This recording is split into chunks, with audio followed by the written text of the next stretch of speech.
Good morning, namaste.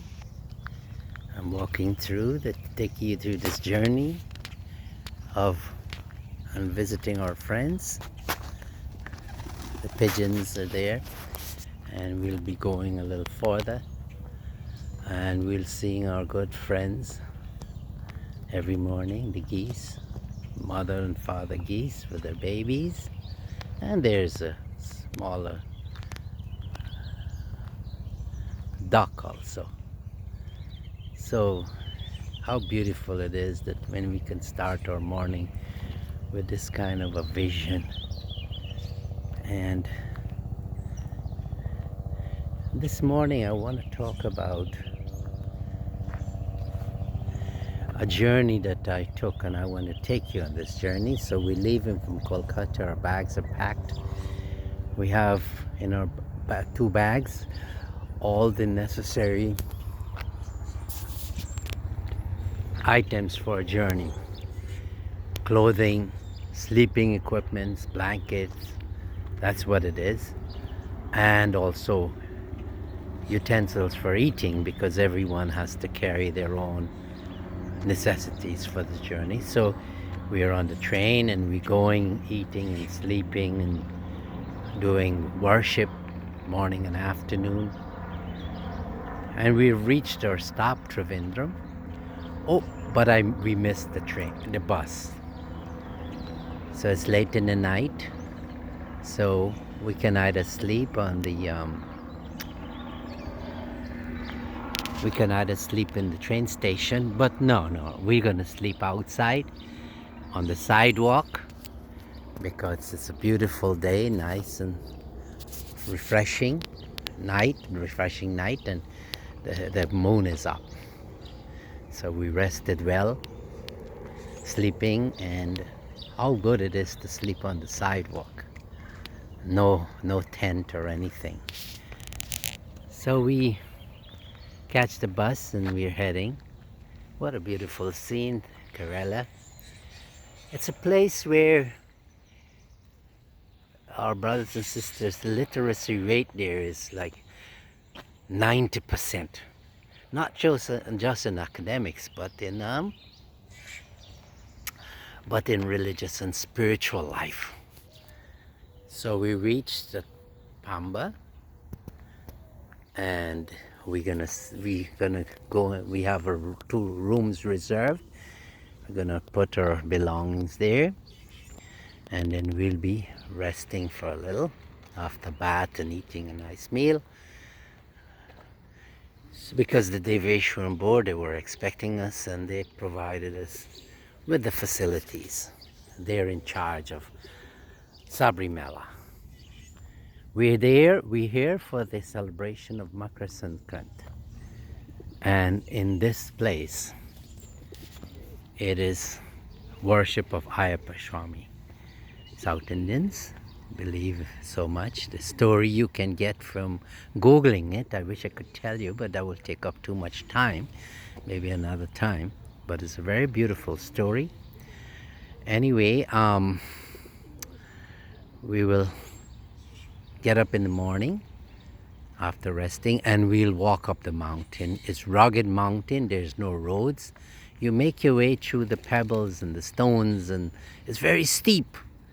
And we're gonna stop our camp in Midway, Apache Meadow, or medical camp. And there we'll have our Dr. Parameshananda. He's a monk of Bharat, Sevashram.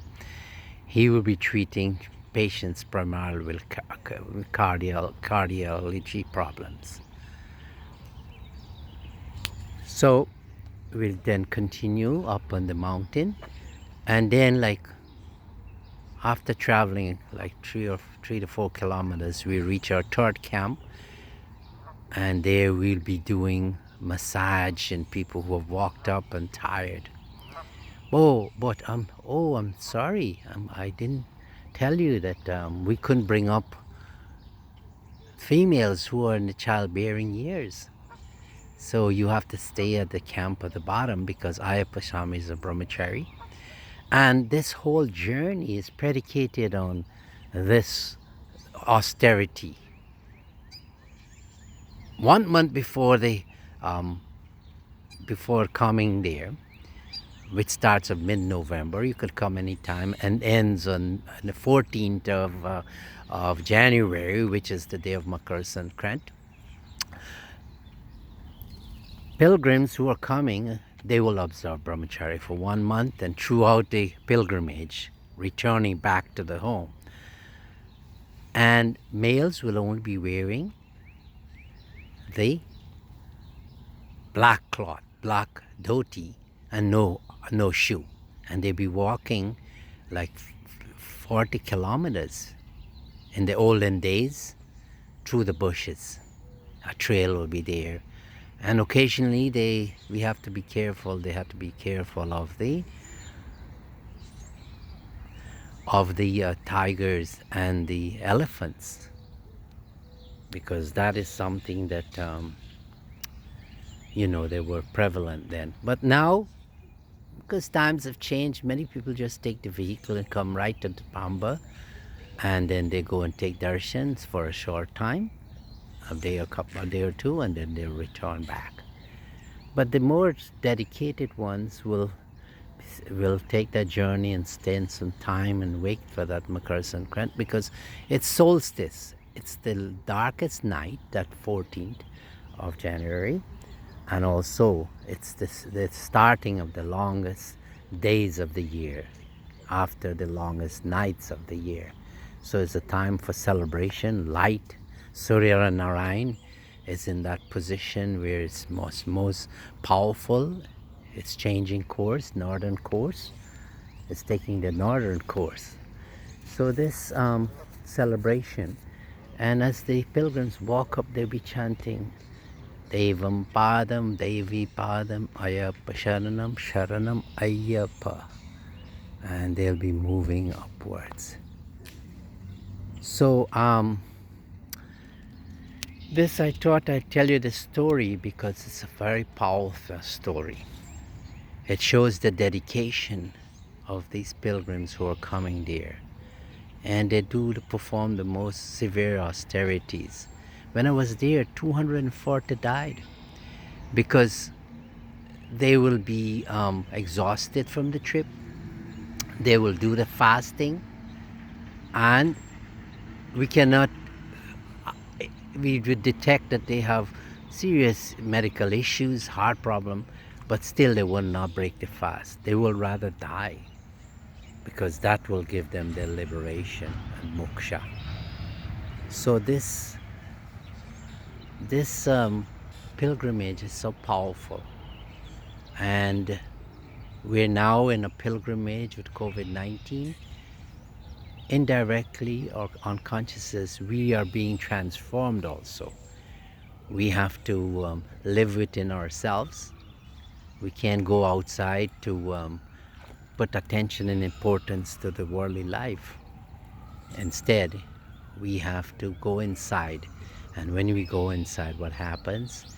We put attention and importance to our relationship with God. This is God's doing, consciousness doing, and it is bringing us closer to God. This is the purpose of our life. What is the goal of life? Self-realization, universal emancipation. We do it individually and we do it collectively. So with that, let us all continue this path. Let us all stay strong. Let us weakness come on. Let's have the discipline of